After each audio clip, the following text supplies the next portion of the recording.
All right, Westview residents, welcome to another episode of Ontology. Special episode this time because we have a guest star. We have our resident Marvel expert, Doug, on hand to Yes. break down WandaVision. So thank you, Doug, so much for coming on the show. Hey, thanks for inviting me. Doug is one of my longtime friends. I went and saw, I think, every Marvel movie while we lived next to each other, right? So this was Yes. 2016, 2000, or 2015, 2017. Anyway, somewhere in Yeah. there, we saw all the Marvel movies together. And so who better to call for our WandaVision episode? And that's Josh, and then Jake is also here, and I'm Steven, maybe I should say.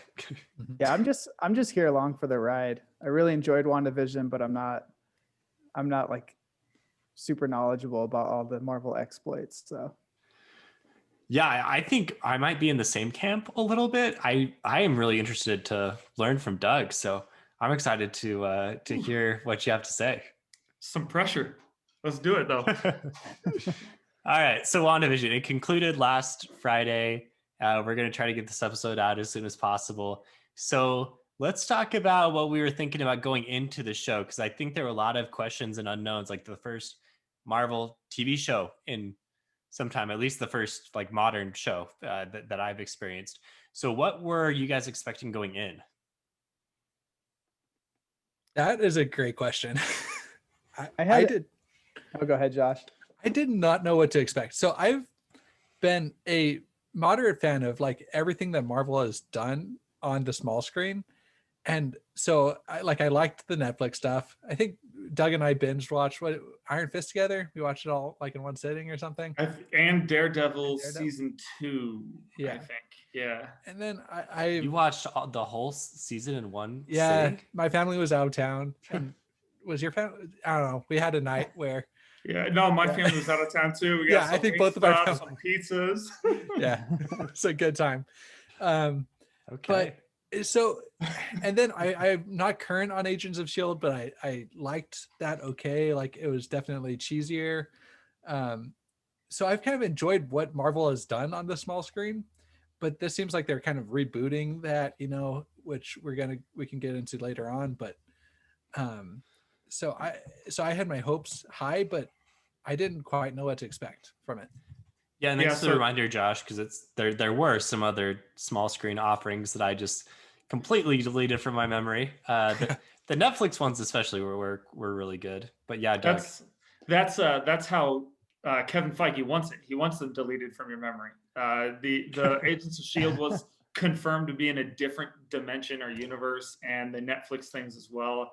If they bring in any characters from that, it'll be rebooted, maybe even with the same actors. So what about like Phil Coulson? Like, well, because I'm not exactly current on Agents of S.H.I.E.L.D. I know I don't know if I want to spoil that, but yes. So the idea is that there's a Phil Coulson that still existed, and everything happened in the MCU the way it was, because the original plan was that Agents of S.H.I.E.L.D. was going to be in the MCU, but then Feige's like, I don't like what direction you guys are going with this, and I don't want to play well with you.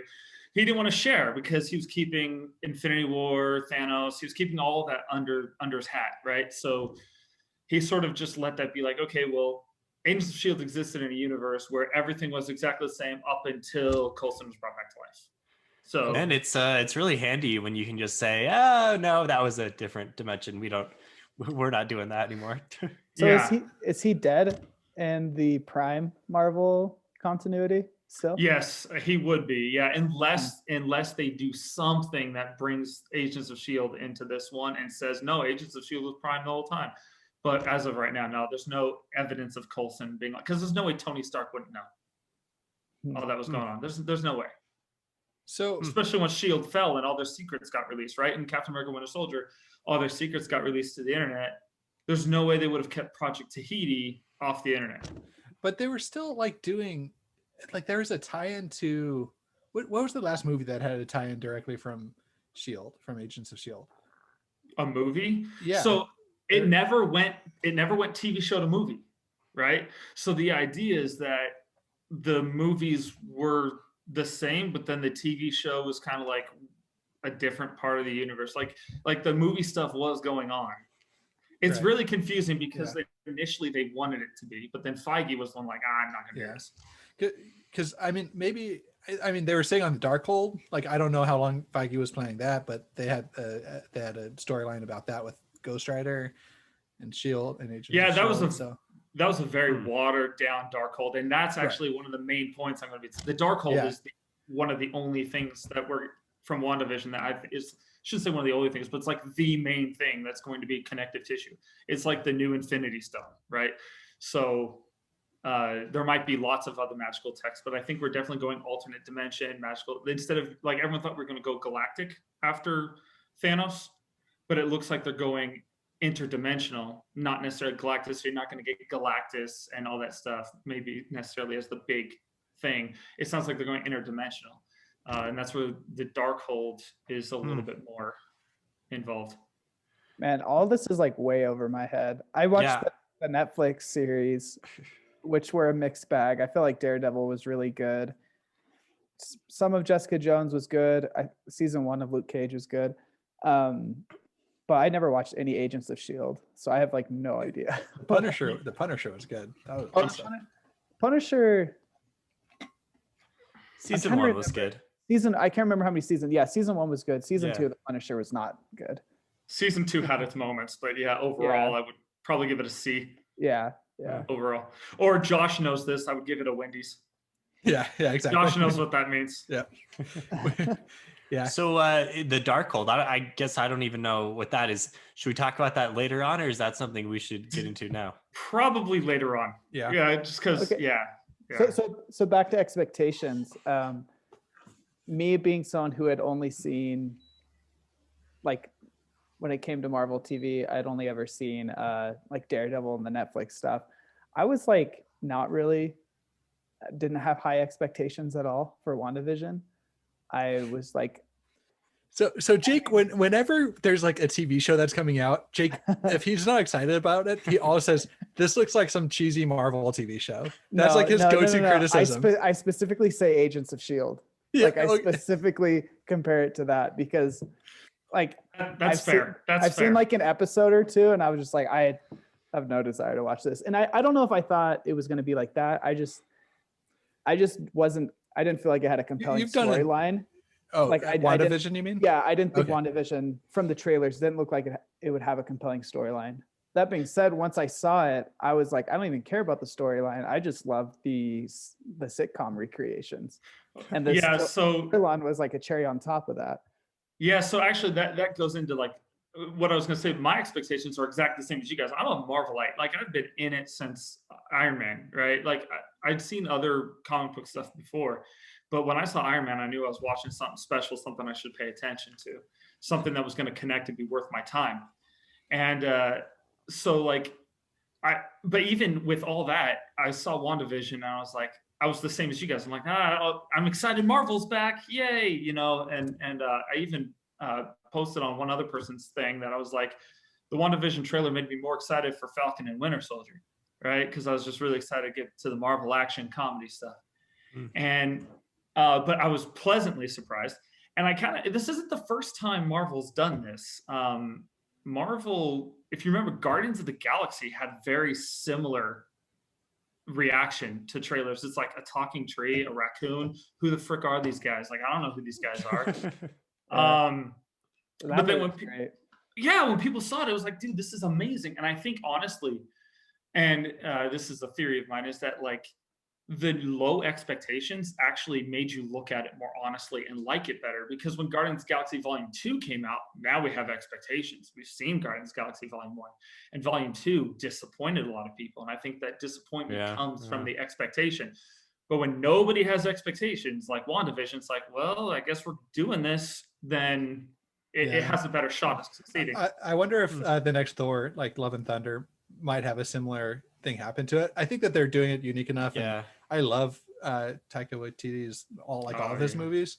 So I hope it doesn't happen, but like I could see something similar happen where because Ragnarok was so like expectation, you know, the expectations are so high after that I could see. Yeah, absolutely. But you know, to Jake's point though, I actually like in the production notes, I was looking like, okay, so what did make WandaVision so appealing? And I was like, and Jake hit the nail on the head, because I had to phone somebody, because like I'm a Marvelite. So what made it so appealing to me was Marvel's back. But like, so I actually called my mom, which I don't do very often. But I called my mom because she loves WandaVision, but she has not watched any other Marvel stuff. So I was like, why on earth did you watch this? Why did you talk to me about it? Like, why do you love this? And she said the same thing. She said it was self-contained enough that she felt she understood the characters. And she loved sitcoms growing up. So she loved the sitcom gimmick. And I asked her, I was like, well, that gimmick ended after episode 7. So like episodes 8 and 9 didn't have sitcom gimmick at all. I was like, did you get bored with it? She's all, no, I was invested in the characters by that point. And that was the key. This sitcom thing wasn't just a gimmick. It got us involved in the characters. It got us involved in their story, their relationship, in a way that we didn't have before. Because we had Age of Ultron, we had Civil War, and then we had Infinity War, and there was this big missing gap of like, how in the earth did these two even get into a relationship? Like, it's an android and a woman. Like, so this kind of helped us care about that relationship a lot, and I think it worked. I think that was the wide appeal that worked out. So even though your mom hadn't seen any other Marvel, like she wasn't lost and like what the backstory was, and she was able to just kind of like jump right in, or it was enough where it didn't matter as much. Because my parents also really liked WandaVision. They've seen the other Marvel stuff, and they're like very casual fans, but they liked WandaVision probably more than the majority of the other Marvel things they've seen. Yeah. So she just said, she's like, in her words, she said it appealed to boomers because of the gimmick. She's like, boomer. Okay. And that was the thing. And as to the point about being self-contained enough, yeah, she knew that she didn't know something, but she didn't care. And I think that was the key. She didn't care. She texted me maybe once after like episode 2, and I gave her way more information than she wanted. But she really didn't care. And I think that was the wide appeal. Like, you were telling her about Mephisto? No, I did not tell her about Mephisto, but that might be something for later. We don't know yet. That was a fan theory that was not. That's like the. Yeah. We don't know yet. So I personally, my like working theory for this is that WandaVision had something for everyone, and that's like what got a lot of people hooked, because like it was funny. It had like a lot of Easter eggs for like hardcore fans. It, like you said, you didn't need to know a whole lot about the MCU, and frankly, it's on Disney Plus, which now tens of millions of what's the current subscription numbers, like 20 million, 30 million or something for Disney Plus, like it's probably whatever you think it is, whatever you think it is, plus 10 million. But that's like, it's just on everybody's, TV. And if you have kids, you open up to watch, like, I don't know, Mickey Mouse Clubhouse or whatever, and then you see, oh, that looks like a cool show. I'm already paying for it. Why don't I watch it? And so I think that it just had those ingredients where everybody had free. Well, at that point, if you already have Disney Plus, it's basically free, and then it's funny, and it has nostalgia, which is like a big part of what everybody looks for. And it doesn't just have like 70s or 80s nostalgia; it has like 50s and 60s nostalgia. You know what I mean? So it just has like a little bit for everyone. Brilliant ploy. Those of us who stayed up watching Nick at Night in the 90s and early 2000s. I mean, I did. I was hooked on Bewitched when I was like in high school, because it was on Nick at Night, like 11 o'clock at night. Yeah, Bewitched, I Dream of Jeannie, I Love Lucy. Yes. I saw a ton growing up. I didn't really have cable growing up, so that was just the default TV that was playing most of the time. So you're one of the boomers, Jake. I'm a boomer, I guess. Yeah. All right. So I guess our opinions on the decade by decade episodic structure were thumbs up and brilliant move from Disney. So going past that, what moments from the show are you guys going to remember? I think there were some that were more.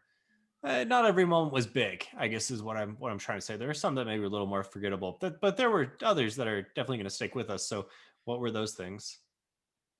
So I guess I'll start. If you talk just individual moments, like anything that was creepy they did well. And I want to point out just how well written this show was. It was rated TV PG, and yet it had creep factor. And every episode was TV PG. So that's just that, to me, that speaks to how well written it was. But there was like the episode 1, the dinner table, where we know now the woman's like trying to scream out of the spell, but she's pounding the table saying, "Stop it." The mom from that 70s show, I can't remember what her character name was on WandaVision right now, but she was just pounding the table saying, and the dude was choking, and she was like, "Stop it, stop it." And but it wasn't like a stop it. That was creepy. Yeah. Yeah. What made it creepy was the actress Jo Rupp or something like that. I can't remember the actress's name, but she was like, she would say it with a smile and laughing, and that made it even creepier. It was like the acting of every single character in this show was so superb, and there was the end. Episode 2 had 2 moments, I think, where it was like for the children when they all said it, and then at the very end with the beekeeper, and Wanda was just like, "No." And it just rewound. You're like, and that was like the first time you're like, oh man, she might be the bad guy here. Yeah. And then was it episode 3 or 4 when you see it just like flashes back to Vision, and like with the Mind Stone like pulled out of his head, and looks like that was my that was my next one on my list, was the Vision jump scare. That is gonna stick with you forever. Yeah, that was so well done. Yeah. I think for me it was the Quicksilver cameo. I mean, disappointed that Ralph Boner. Yeah, that technically it's not like, which I don't know. I mean, I feel like, everyone. Go ahead. Sorry. Well, no, yeah. I mean, I feel like everyone's been suspecting that the X-Men are going to come into play, and like, oh, here's our first real hint at this. They're coming back, and then they kind of, like you said, I assume you're going to say a big misdirection by. I was going to say a multiple red herring. Yeah. Because not only was he a red herring for Quicksilver and everybody's fan theories, he was also a red herring for everyone's fan theories about Ralph. Yeah, because Ralph was supposed to be. Ralph is Mephisto. Oh, yeah. Right. Yeah. Okay, so explain this to me, because I'm now lost. This is your time to shine, man. Okay. So I know who Quicksilver is. Obviously, from the X-Men movies and Age of Ultron. Right. And so I know that you switched up the actor, and I thought that what we decided there was that means X-Men are now in play, but it sounds like that is wrong, and there's something else going on. No, he was a nobody. It was clearly they cast Evan Peters as I call it a red herring, a misdirection.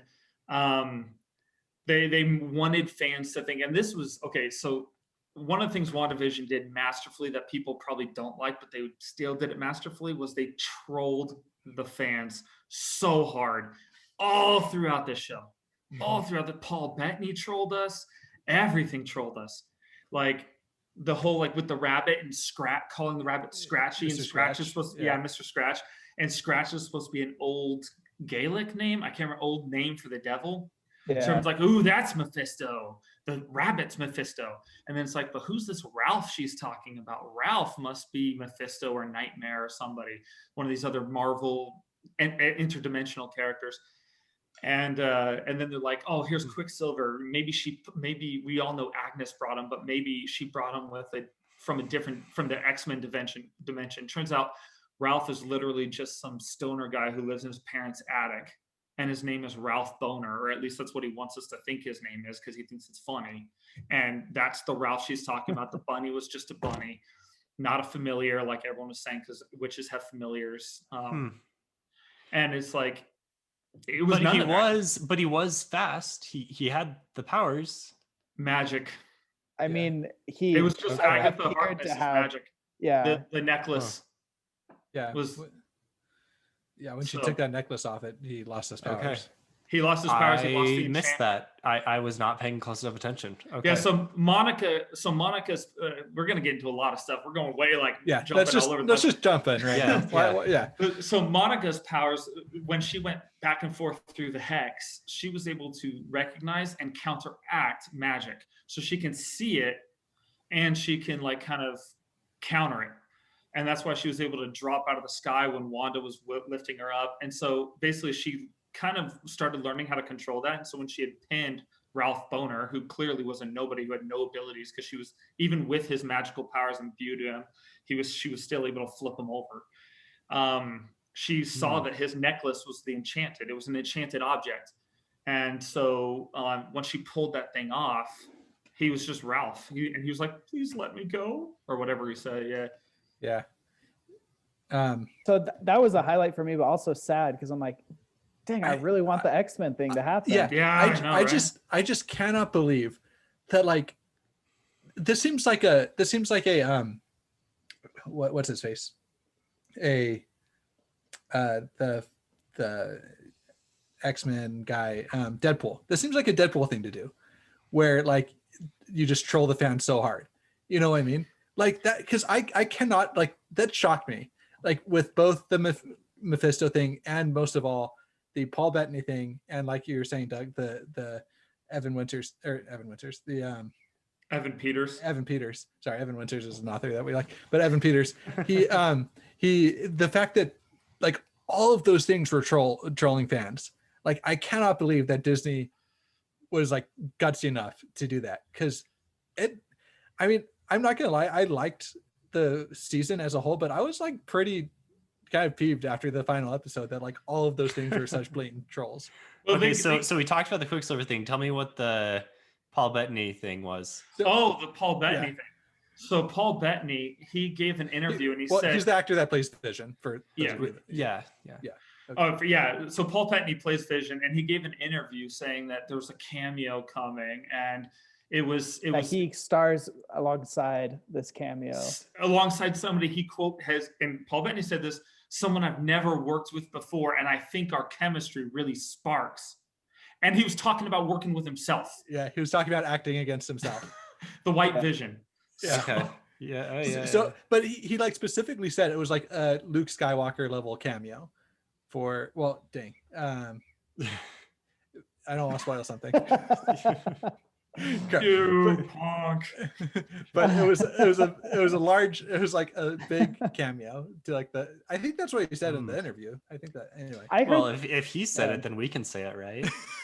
Yeah, he did say that. I don't know if it was him who said that or I almost said Scarlett Johansson because Scarlet Witch is actress. Yeah.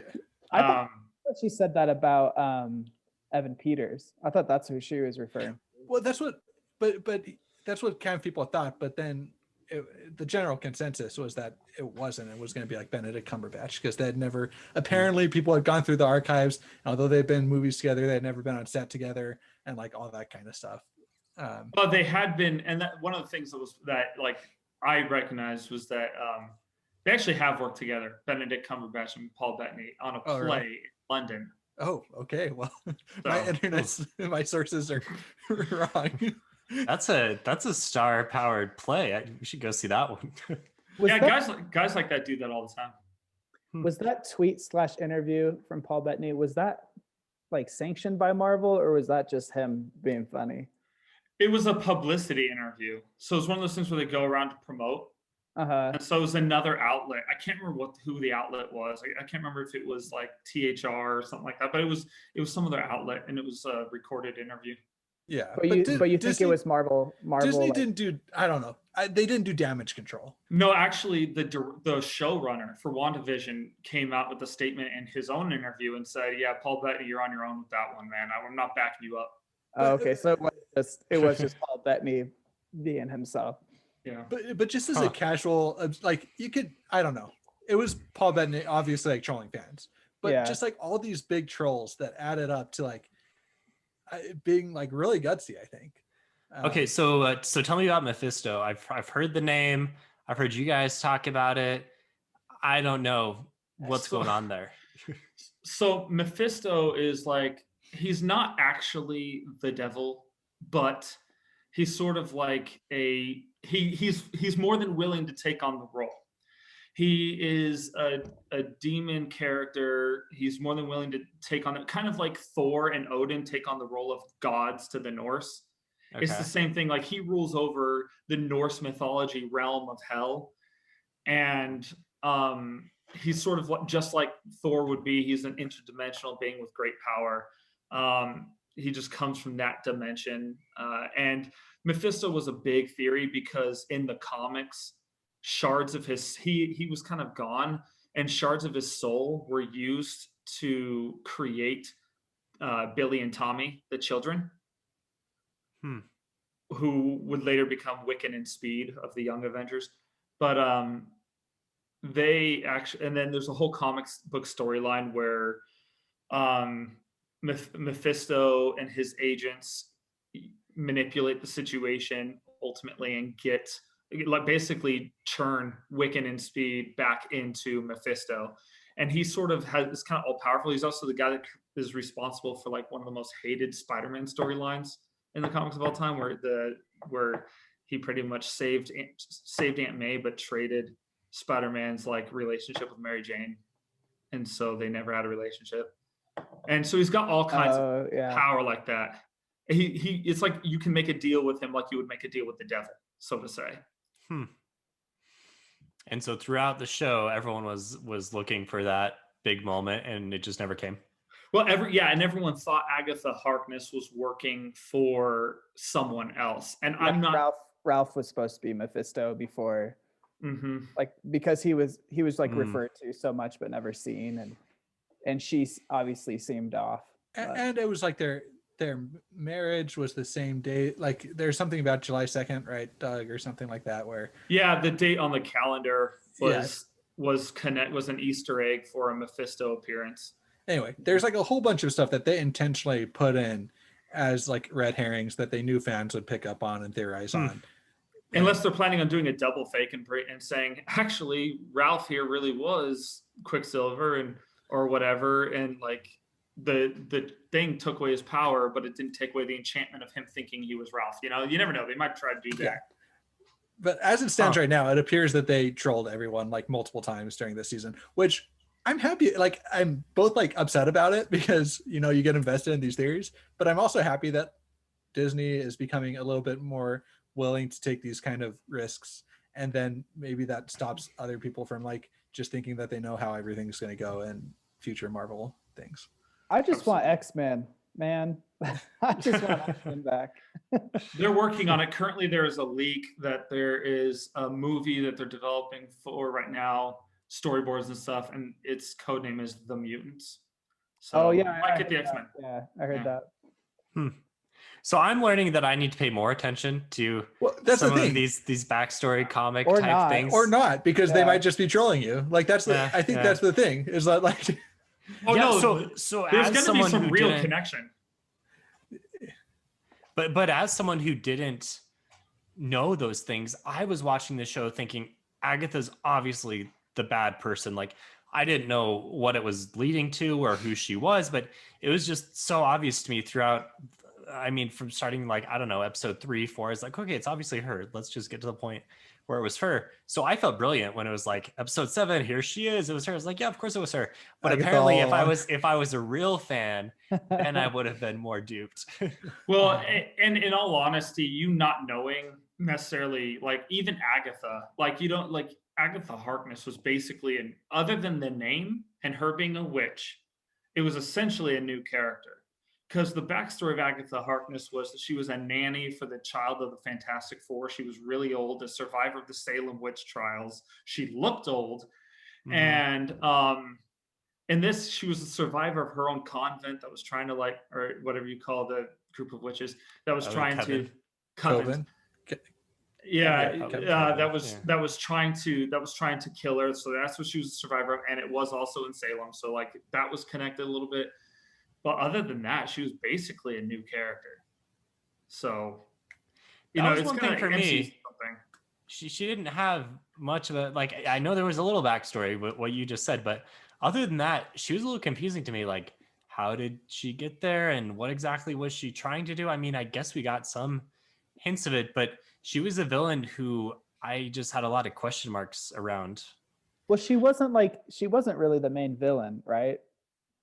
Kind of Scarlet Witch was the main villain. She's the one who created the town on her own. Up for interpretation, And then Agatha just sensed it and was like, I want this power. So she went there to get the power. But like, did she want the power, or was she trying to get the Scarlet Witch to take up her mantle.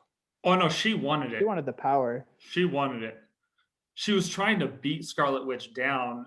So Scarlet Witch, the villain of this is Scarlet Witch's grief. It's Wanda's grief. Yeah. That's the villain of this. That was the thing that had to be defeated.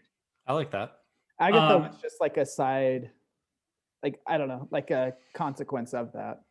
Agatha was she was an opportunist. A magical opportunist, and she recognized, she saw something was going, she probably sensed something was going on in Westview, like the hex and everything, and she wanted that for herself, but she just wanted to identify first that Wanda was the Scarlet Witch, the one with the chaos magic. And she wanted that because that was her whole thing. That's why we got that one scene of her backstory. She's one of those characters that felt like she's okay. So I actually wrote this down. You guys being fantasy guys might appreciate this. So it's like a Dungeons and Dragons. It's like a Dungeons and Dragons connection. Nice. Yeah. So Agatha is the chaotic evil to Baron Mordo from Doctor Strange's lawful evil. Right. So in the end, it's the same end goal. I can do this better. I'm more responsible. I'm going to take your power. Baron Mordo's doing it because he doesn't think anyone else can be trusted. He's strict to the laws. She's doing it just because she's an opportunist that wants the chaos. She just wants it. So they're like, we were all expecting kind of a Baron Mordo. In a way, we got a Baron Mordo in Agatha. He was the Mads Marcus, whatever his name is, that actor, right? That character. No, he was can never say this guy's name.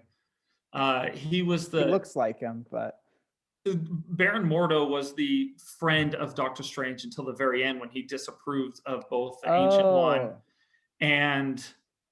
and Doctor Strange's use of the Time Stone and of Dark Dimension energy. So he was the one who took Benjamin Bratt's legs away at the very end in the end credit scene.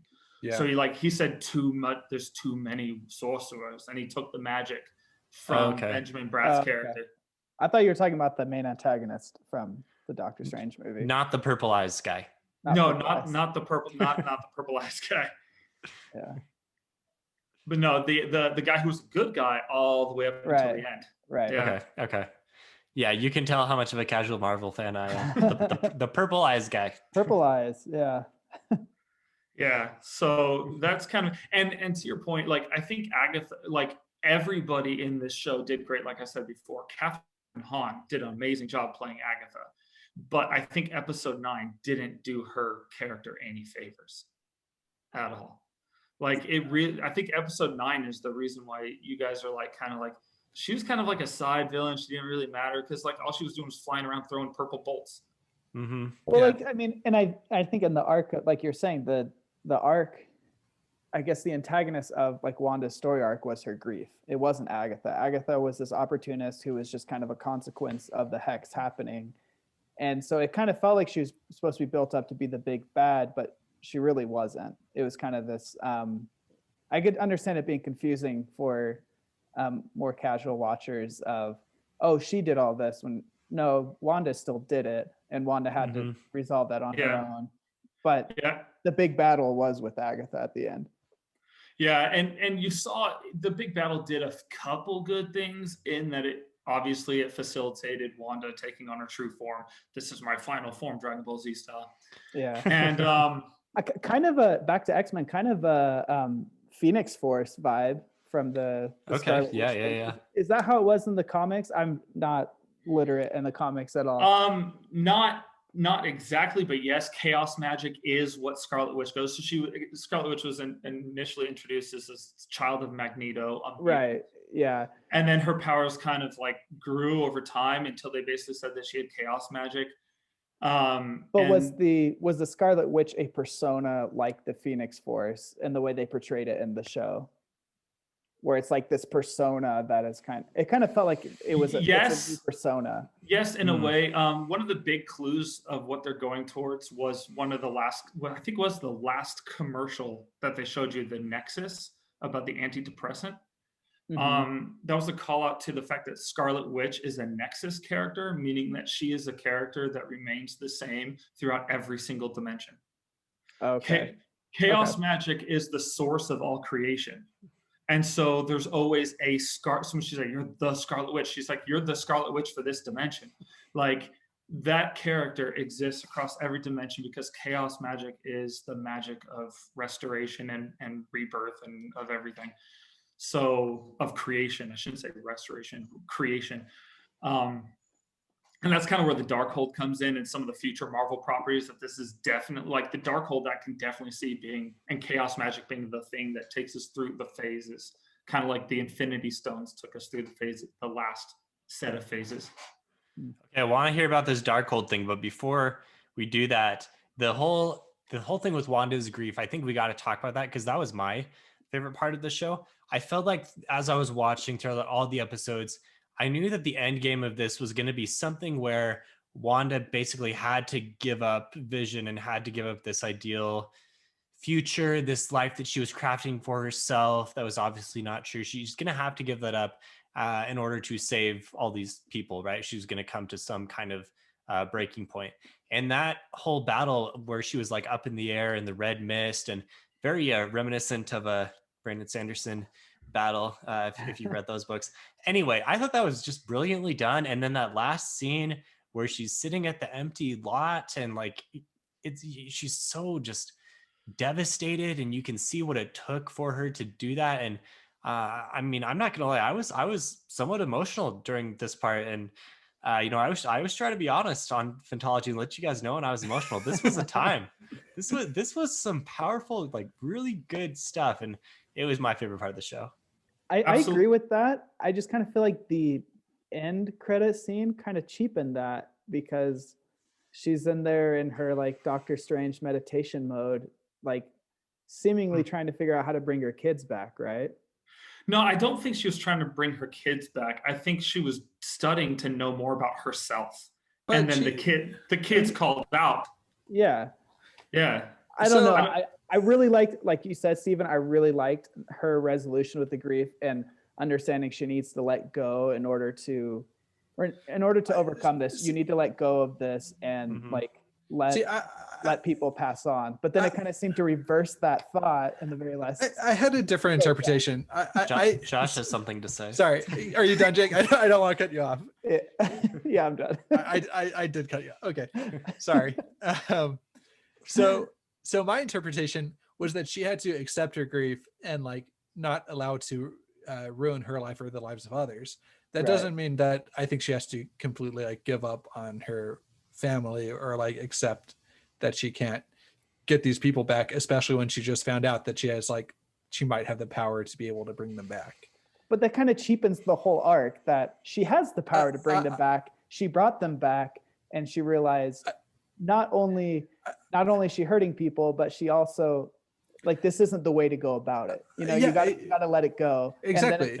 And at the end, it kind of made it feel like she's trying to have her cake and eat it too. Like, no, I think that you can deal with grief through like a myriad of different ways, but just like accepting something and then never trying to like work to change it is like a way of dealing with grief for sure, but that's not like the only way of dealing with grief. I think accepting grief and not letting it like ruin your life and not allowing you to become like the quote unquote villain in this case, like an easy way to turn it down or like to apply it to Marvel, is also like still important character growth, but that doesn't mean you just like that not working to improve your life is not accepting that grief. I think we're working from a false premise here. The false premise I think we're working from is that she was studying the Darkhold to bring back her children. That's not what she was doing. She was studying the Darkhold because she was just told that by becoming the Scarlet Witch, she was going to bring the downfall of the whole world, and that this book said what that was going to be. I think she's studying the Darkhold to learn more about herself so that she doesn't do that. But then what's the children's voice calling out for her then? But that's the big thing, that her kids might exist somewhere in some dimension somewhere, and that they called out to her. I don't think she was seeking them out. I think that's the difference. She wasn't seeking them out, but when they called, she was like, "Okay, I'm gonna go and take care of this." I would be totally fine with that. So and also, I mean, a Vision exists out there that seemingly has the memories of the Vision we know and love. So yeah, maybe they could still get together. Without the Mind Stone, though, the memories are like memories in a computer. It's like if you were to view your life from the outside and have no emotion attached to it. It's like, I know that happened, and that's a very interesting thing, something I should probably study more. But you have no without the Mind Stone, he doesn't have that. You don't think that thing that makes him human. You don't think he can be human at all? He can't like learn to be human again? I think we're going to get to a point where the part of the Mind Stone in Wanda that remembers him will fuse with the white vision that is the body part. I think that this goes to one of the other all the way back to the discussion, to the moments we'll always remember. A strange moment I will always remember that stuck with me, that I didn't think was going to stuck with me, was that whole philosophical discussion about the ship of Theseus. Yeah. That was an amazing, that's the way Vision fights a villain, is like he reasons with them. And I think that you're going to see the solution of that paradox be both ships joining together to recreate Vision. I just don't. It's not going to happen quick. It's not going to be like, Doctor Strange 2, he's back. But I mean, there's still that hope out there that eventually she could resolve that and have a family with him. I kind of viewed it as like how Gamora is back, but it's a different Gamora, kind of the same where like Vision has the potential to be back, but it's a different Vision. And I think that they could always run with that. They don't have to mind. I just think they left it open for him to be melted. Yeah. But as of right now, they are playing White Vision like the White Vision in the comics, where he's straight up an android with no emotion. Mm-hmm. So he has the memories but no emotion attached to him, and that's how they're playing it right now. The lane is open to combine them, but I'm not convinced they're going to do that. Mm. Okay, that was one of my future questions about the whole White Vision thing. So glad that's cleared up. Now we've got all those theories set.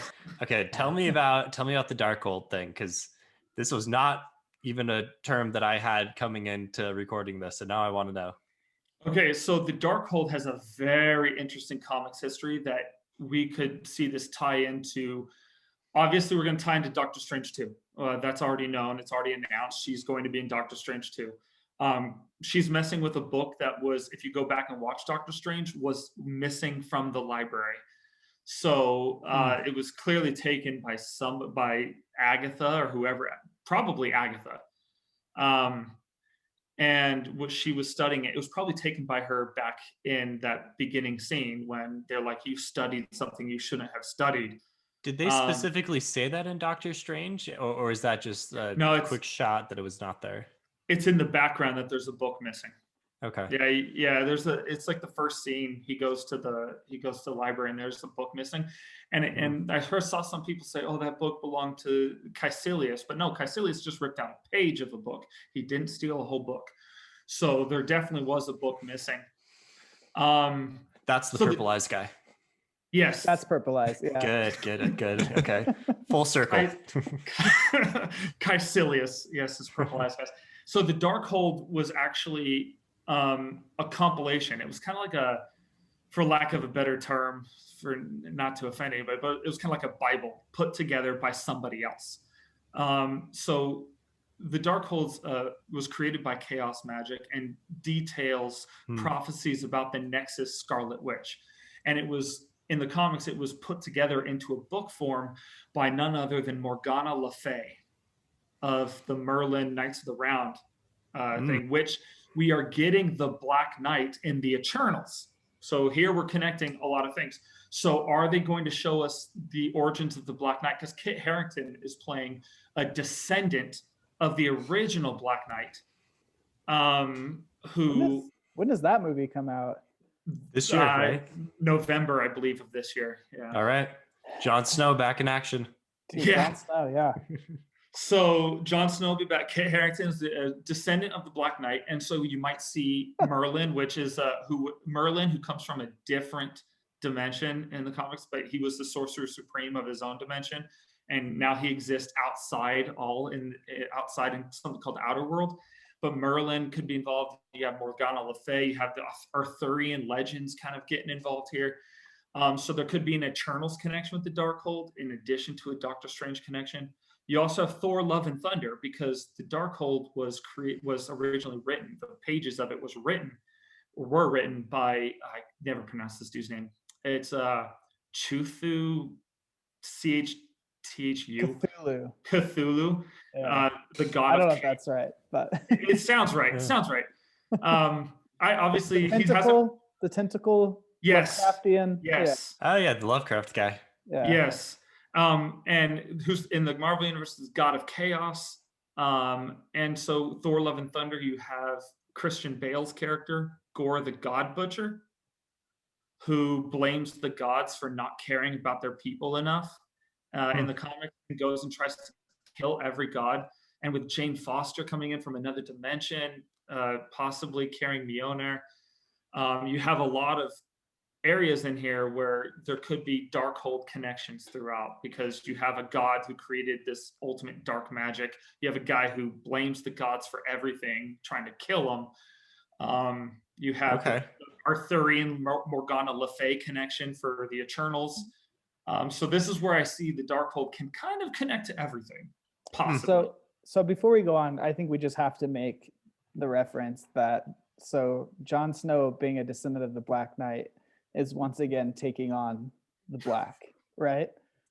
Yes. Like I don't know what they're gonna do in the Eternals movie with him. I know that they're gonna make him some sort of like archaeologist that discovers his genealogy. And I do know that the Black Knight is that going to be Sam? Wait, what's Sam's character? What's Sam's actor's name? He's in the library, finds out that finds John's genealogy, or finds genealogy. If the Black Knight gets sent to a wall at some point, or has a red-headed thing going on with, I mean, to avoid too many spoilers for Game of Thrones, but okay, a lot of crossover here. We're expecting that. Man, this is making me excited for, like, genuinely excited for Marvel again. Also acting against Dinesh. That's going to be great. I know. Yeah, he's in Eternals. Same with Angelina Jolie, right? That has like a ton of big name people in that. Yeah, Dinesh from Silicon Valley, right, Josh? Yeah. Sorry. Yeah. So it has all these people you're talking about, and it's got a huge cast. It's got Salma Hayek is in it. There's somebody else from Game of Thrones in it too. I can't remember, but yeah, I think there is anyway. Maybe not. But yeah, so the Eternals is going to have a lot of that going on. And I know the Black Knight, you know, he's immortal while he holds the blade, but everybody he kills hurts him. So it's like a double-edged sword. Ha ha ha. Got some like nice. Highlander vibes to that. Oh, is that? Yeah. So, except there can only be one. Also, there's only one Black Knight, one holder of the sword. So Spider-Man, what is it? No Way Home. No Way Home. So that one's also supposed to be related to Doctor Strange. It has Doctor Strange in it. So far reported that he's going to be a sort of a mentor stepping in for Tony Stark to Peter Parker.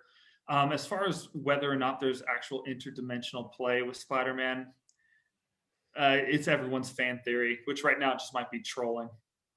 That'd be the worst troll. Like that's something that I actually know about, and so if they're trolling me this time, that's unforgivable. I don't care if you guys were trolled, because I didn't follow that stuff. But if they're trolling me, that's a problem. I think it's unforgivable because like that's getting people. I don't know. That's like such a hopeful thing just to throw it out and then yank it from you. If there is intentional trolling there, I just really want to see Toby back as Spider-Man in some regard. You just want to see Bully Maguire. Bully Maguire, yeah. Love those. Maybe when you fix the darn door. No, I'm gonna put some dirt in your eye. There's definitely some connective tissue in there. There's another direction. I don't know how many people caught on this one, but there's another direction, so there's only two things from this show that I think are the Darkhold being one that I think are going to be affecting the MCU for movies and shows to come. I think you may see this next connection as soon as Falcon and Winter Soldier. And that is a very subtle change that was not highlighted, but for a few lines. And that was the W in sword was changed. The comics, it's sentient and world observation and reconnaissance department is what it was in the comics. In the show, it's sentient weapon observation. So we're not talking about worlds, we're not talking about galaxies, we're talking about any type of sentient being who has power. We're talking the real Civil War storyline from the comics. We're talking and Tyler Hayward's character, who clearly hated superpowered beings, clearly, and his whole crew looked like they were on board with him, like to where he would shoot 2 kids because of how much he hated. Exactly, he was willing to unload a clip into 2 children because they had powers, and he saw them as the future of superpowered beings. And then you have Baron Zemo and these Falcon and Winter Soldier promos saying there are too many superheroes. So we clearly have the government working against superpowered beings unless they can control them. Hence Vision and the new Captain America US agent. I think we're going to see the on Earth portion of the MCU be very much morphing into like the way you normally see the X-Men universe, where like we got to put these guys in camps, we can't trust them, what kind of laws can we put against them? Because that little subtle change of that W, I think, is really telling of where the world is at as far as post-blip, post-snap, how people feel about these Avengers and superpowered beings. Nice. I've been wondering, I mean, ever since the Thanos thing was wrapped up, the big question in my mind was, I like Marvel. I definitely want to watch the movies and the shows and everything, for sure going to consume all that stuff. But I had no idea where it was going, because the Thanos thing was so big for so many years. And I'm excited about the possibilities here now that Doug has informed me about what I should actually look for. Yeah, there could be a lot coming up here. You know, definitely going to get Thunderbolts, which is probably Baron Zemo's going to head up a team of villains working for the government on like a Suicide Squad type thing from DC. You know, it's like doing wet work for the government that the government doesn't want to claim. And that may include Zemo's ultimate option, killing off superpowered beings, or at least arresting them, because that clearly is where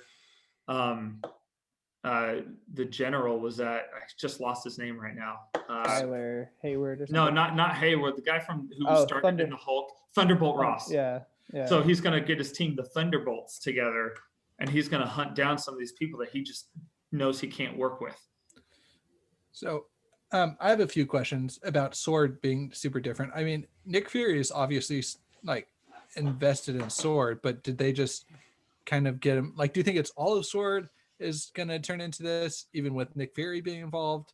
Or do you think it's just like there's going to be some aspects of Sword that are going to go off and do this? What do you think? I think Nick Fury's role is separated from Sword on Earth. He's working with a bunch of Skrulls up in space, right? And the Tyler Hayward character was kind of being touted as like the director of Sword on Earth, and so I kind of think like it maybe that thing up in space might not be Sword, or if it is and it is all one unit, we're not infiltrated by Hydra. We have Sword infiltrated by idealists and different. Yeah. Kind of like homegrown terrorists or whatever, almost. Exactly. That would be cool. Speaking of the space stuff, like, what do you think about like what's Monica Rambeau's future? Like, what's her next plot line? Her next plot line is Captain Marvel 2. There's some bad blood between her and Captain Marvel. Yeah. And I'm not sure which comes out first. I don't know if release dates have been officially attached to these. But she's definitely going to be in Nick Fury's show Secret Invasion. Because that has to be the mission that Skrull agent called her up to. Yeah. And I think that the MCU is going to flip the script on it, where in the comics, the Skrulls were the ones secretly invading because they could shapeshift. Whereas now I think you might see a character like Tyler Hayward is actually a Kree soldier, because the Krees pink Kree, as they call them, look just like humans, but they're super strong. So they could just as easily be secret invaders into the government, into SWORD, into all this stuff, because that might be why Nick Fury is working with only Skrulls, because he doesn't know what humans down on Earth he can trust.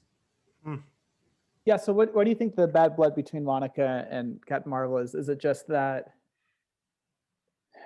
Oh, her mom died of radiation, right? Probably from Captain Marvel, or her mom definitely died of cancer. That was said. Was that?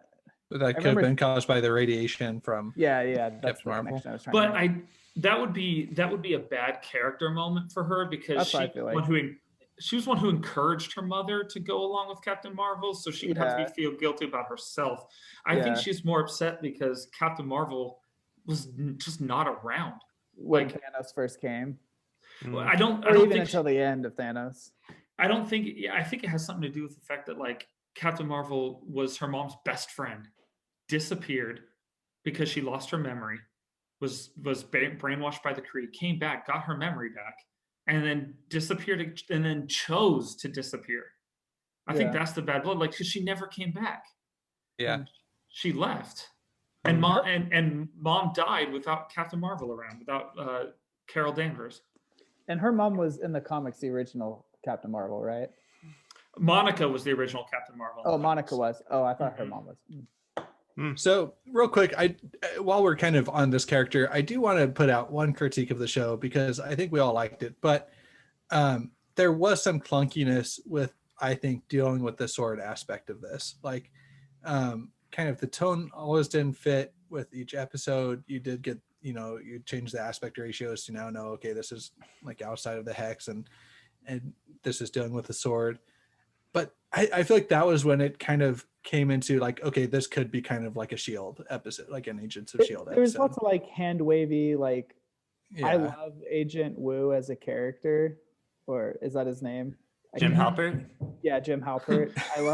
I love him as a character, but there's so many moments with him where it's like, oh yeah, I'll easily just have a hairpin or whatever. And same thing with like Darcy. It was just, there are so many things that they were just like, we don't want to take the time to really tell the story, so we're just going to have things happen, like hand wavy plot stuff that they Darcy in general. Like, what purpose did she serve? Well, she decoded the message first of all. Her expertise and her doctorate was like what they needed to decode the message to get the radiation. But I think I don't know. You guys are you kind of inferring that there's like a Deus Ex Machina about them, like Jimmy would just not so much. It was just like it switched, like Josh was saying, tone wise. Where inside the more Wanda focused stuff was more meticulous in the plotting and like all these like intricate I don't know, like threads little going hints on, and little hints. Yeah. Whereas, and then when you're outside, it's like, oh, of course he can just pick his handcuffs and no one would notice, even though he's like surrounded by. We'll just leave this guy alone in a haystack, and and he can easily steal a phone, and that's what I call that's what I kind of call suspension of disbelief moments. You have to have them to make a story to move stories as quickly as they wanted to. Yeah, but it was a lot higher for those segments than it was for other aspects of the show. I just feel like I don't know what they could have done differently. Because I appreciated the shorter run times of the episodes most of the time. Like, I think that provided, kept the pace quick and kept you interested and wanting more. So I don't know if it's like give more minutes, and it was like comic relief too. Yeah, like to kind of like just like switch back away from like this more heavy conflict. So it sounded like honestly the question is like, why did he end up back with them? He was gone. He had escaped. He was with those other units that were friendly. Like, it sounds like it looked to me like he went back to them and he planned out something to get caught.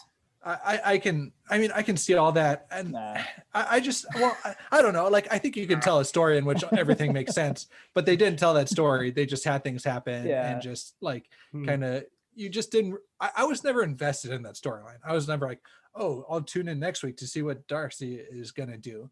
You know what I mean? Like, I liked her character, that she, I guess, like, I think I liked her like a 6 out of 10 maybe. I wasn't upset that she was there, but I was never like, I'm going to watch the next episode of WandaVision for these characters. Yeah, that's a good way to put it, Josh. The thing driving interest for the show for most people was, how is this connected? What's going on with the Hex? What's going to happen with Wanda? And then Sword was just kind of a thing on the side that was moving everything else along.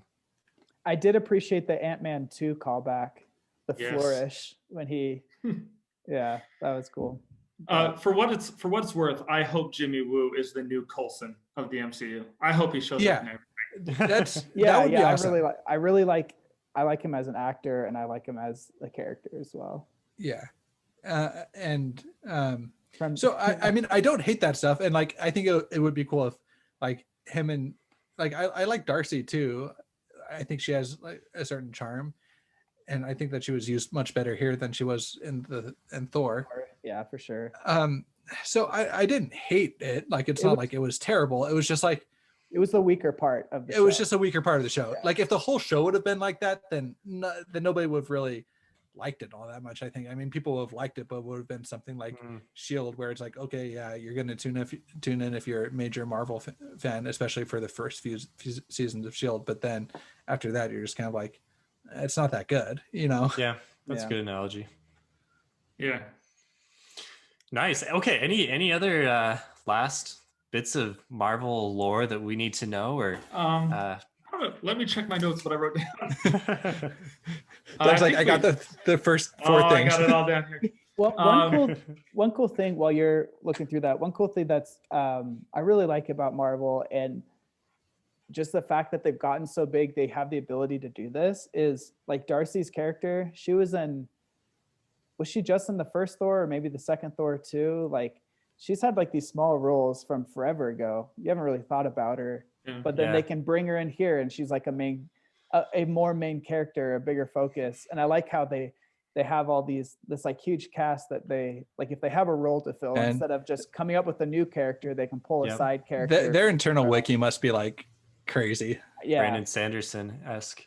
Maybe not that crazy, but pretty crazy. Yeah. Well, I do know a story when they were making Infinity War and Endgame, when they were writing that, Christopher Marcus or Marcus and McFeely, whatever I can't remember the first names. When they were writing it, they had like every character on a Post-it note, like in a whole room. It was just a blank room with a door and 4 blank walls, and they just pinned every character that was in play. And so it's one of those things where like, if there was a minorest of minor characters, even in like the Incredible Hulk movie, that person would be pinned up there. Like, here's this person, like Hulk's first love interest, Thunderbolt Ross's daughter. She's up here. Like, they got to bring, I know that's like, there's some like universal drama there, right? In order to do that, but have a solo Thor or Hulk well, movie? not with the characters, just with the distribution. Oh, okay. Yeah, because Universal had distribution rights, which is why you don't see it on Disney Plus. The Hulk movie, the original Hulk movie. Yeah. And they can't make another movie. They can't put Hulk in his own movie unless Universal distributes it. Yeah, I thought that they could have him in Avengers movies because they own the rights to him as an Avengers character. It just can't be a Hulk movie. It can't be a solo incredible Hulk movie. They can put him in She-Hulk, but they can't make his own movie unless Universal okays it. And they put him in Thor 3. Like that was basically a Hulk and Thor movie. That was not World War Hulk. It was Planet Hulk. Yeah, but I wish they could do more there. But yeah, that's cool. They just have so many characters. They have all these assets they can kind of pull from to fit this, because they have gotten so big that they don't really need to just create a new one. And even if even if Darcy's character doesn't do anything for like another 5 years, just the fact that it's like, oh, hey, we know her for this, like these 8 or 9 episodes, like that's it makes the fans feel like more involved in the storylines. Yeah, I'm with you, Jake. That's a big appeal for me. Just for whatever reason, these interconnected plot lines seem to appeal to me and a lot of other people as well. And obviously, I'm not into it enough to pick up on all of the Easter eggs that mega fans are picking up on, but I appreciate the fact that they're out there. Yeah. That's the beauty, is you don't need them, right? So that was the wide appeal part, right? That's why my mom enjoyed it. You don't need to pick up on all that stuff to enjoy it. And I think Marvel does a good job jumping genres, you know, doing a heist film and then doing a sitcom and then doing, you know, a spy thriller in Falcon and Winter Soldier, you know, it's coming up. So they do a good job jumping genres and keeping things fresh. Nice. All right. Well, thank you so much, Doug, for coming on and imparting of your expertise. Yeah, hopefully we can get you on more often, especially now that Marvel stuff will be coming out. You know, just as a general thing, I was feeling a little bit of like superhero burnout after Endgame. You know, like sure. I was still going to watch whatever they put out because I really like it, but I wasn't like feeling the excitement in my bones about it. But after like a whole year with nothing, like I'm back fully super pumped for it. I was the same. I was like, okay, I'll watch the next Spider-Man movie. Like, because I love Spider-Man. Like, I'll watch any Spider-Man, no matter like what it's connected to. But now after watching WandaVision, I was like, oh no, now I'm excited to see like how everything's connected again. Yeah. So. Absolutely. And like I said, like I think they do a good job of avoiding the burnout by jumping those genres and doing different things. Right. That's how I stay involved. Cool. Well, we will definitely get you back on, Doug, if your schedule permits for a Winter Soldier the Falcon and Winter Soldier, or Winter Soldier and the Falcon. Falcon and the Winter Soldier. Okay. Yep. Okay. By the time the show's over, I think I'll have figured out what the title is. Okay. All right. If you like Phantology books, you can find more at www.phantologybooks.com, and you can support the show at patreon.com/phantology_books. We cover a little bit of Marvel stuff. Actually, I think this is our first Marvel episode. Josh and I covered The Mandalorian season 2 when that came out. So that was a fun time. So we're into TV a little bit. We mostly do books though. So if you like fantasy books, odds are that we have some episodes there. So thank you again, Doug. This has been fantastic. And all right, Marvel fans, we'll see you next time. See ya. Thank you for tuning in to another episode of Phantology. If you'd like to let us know your opinions on all things sci-fi and fantasy, join our Discord. Invites are in the episode descriptions below. If you'd like to support the show, like these fine folks here, you can do that at patreon.com/phantology_books. Patrons get early access to new episodes, exclusive postings, and exclusive Discord benefits. But of course, just listening and watching and sharing with your friends and family is support enough. Journey before destination all.